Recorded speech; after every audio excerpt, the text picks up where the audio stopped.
So kita dah restock guys. Ada 10 paket.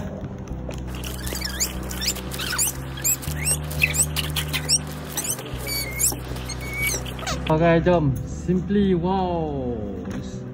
Sedap ni. Ada campuran barley, ada kurma, ada madu. Dia punya gula dia pakai nano. Lepas tu pakai koko punya ni. Kali. Jom kita baca cara buat apa senang. Kau tak boleh guna Masukkan 2 sudusan warna koko ke dalam gelas. Tambahkan 180 ml air suam atau sejuk. Bancuh dan sedia untuk dinikmati. Pasal ahli niaga PPIM.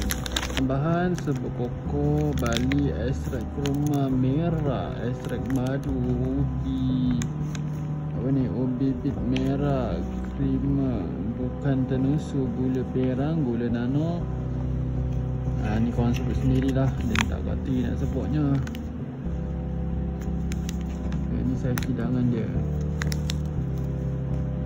So korang boleh dapatkan dekat beg kuning, uzak.